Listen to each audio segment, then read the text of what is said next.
Welcome to our podcast. If you're eager to expand your knowledge and dive into essential topics in economics, you're in the right place.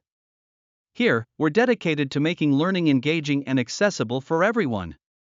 Don't forget to subscribe for a steady stream of free educational content that empowers you to explore the world around you. Let's embark on this journey together.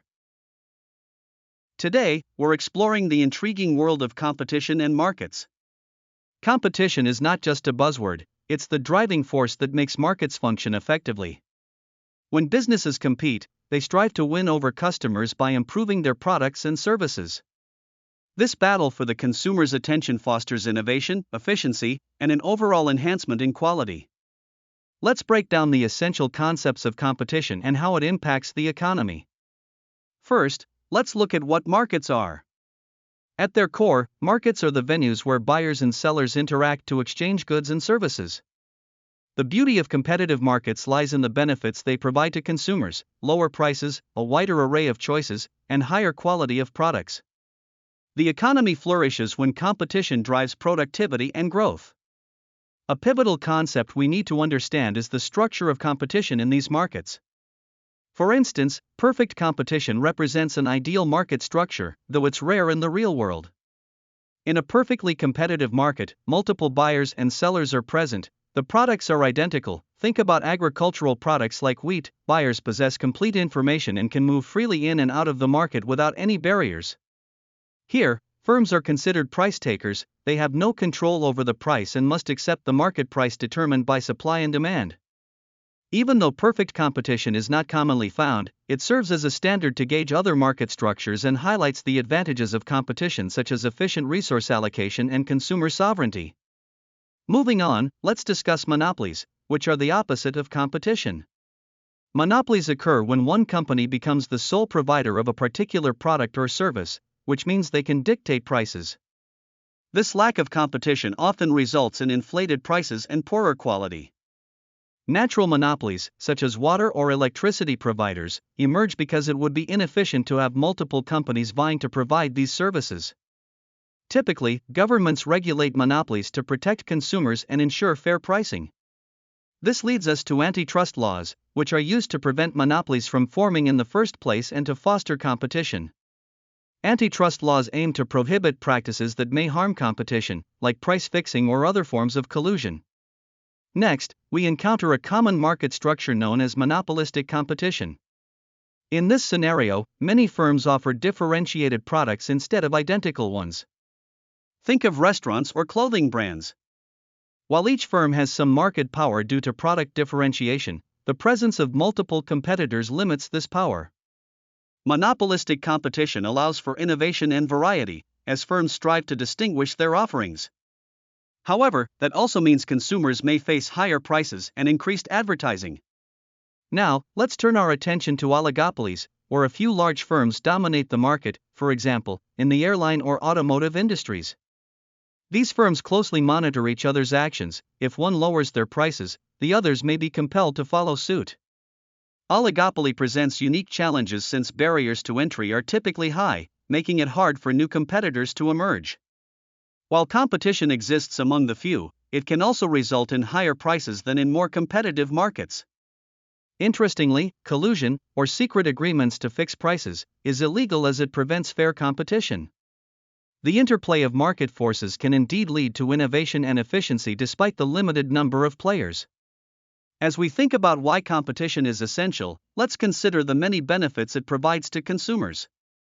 Competitive markets lead to lower prices, improved product quality, and a broader selection of goods. Firms continuously innovate and enhance efficiency because they seek to attract and retain customers. We witness firsthand how our choices influence what products are available in the market. This is what we refer to as consumer sovereignty. However, competition does come with its shortcomings. Competitive pressure can lead firms to cut costs in ways that may negatively impact quality or safety. Sometimes, in the push for lower prices, workers are subjected to unfair wages or poor working conditions. Additionally, businesses might be enticed to overlook environmental responsibilities. This highlights the complex nature of competition. On one hand, it drives progress, on the other, it can foster inequities. To address these issues, it's crucial to find a balance that promotes healthy competition while preventing any negative outcomes. This is where policies and regulations step in.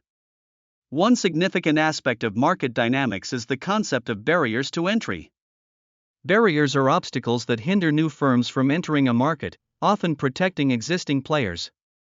These can take various forms, such as high startup costs, legal patents, or brand loyalty from consumers favoring established names. When barriers to entry are substantial, competition diminishes, and existing firms gain more control over pricing and services. Understanding these barriers is vital in recognizing why some markets thrive while others remain stagnant. As we wrap up our exploration of competition in markets, remember that competition is a crucial driver of economic activity. It not only enhances the quality and quantity of goods and services available but assists in maintaining an efficient use of resources. This lesson has touched on various market structures such as perfect competition, monopolies, monopolistic competition, and oligopolies. We have learned about the pros and cons of each, including the influence of barriers to entry and the importance of antitrust laws to encourage a healthy market. While competition is not flawless and comes with its challenges, it serves as a powerful mechanism to meet consumer needs effectively. As consumers, employees, and citizens, understanding these principles arms us with the knowledge to make informed choices. In our increasingly interconnected world, being thoughtful participants in the economy is more important than ever. Ultimately, our goal should be to harness the benefits of competition while mitigating its downsides through carefully considered regulations and social policies. In conclusion, we've examined the essentials of competition in markets, discussing various market structures and how they function. From perfect competition that serves as a model to monopolies where a single entity reigns, the dynamics of competition critically shape the economy. Understanding how competition works enables us to appreciate its significance in facilitating lower prices, improved quality, and greater consumer choice while navigating its complexities. The balance of regulating competition while promoting innovation is a nuanced conversation that impacts everyone. Remember, as you engage with the world around you, the choices you make as a consumer support the types of markets that emerge. Thank you for joining us today. We hope this exploration of competition in markets has offered you valuable insights into the economic systems that shape our lives. If you enjoyed this lesson, don't forget to subscribe for more engaging content that encourages learning and curiosity. Until next time, keep questioning, exploring, and growing in your understanding of economics and beyond.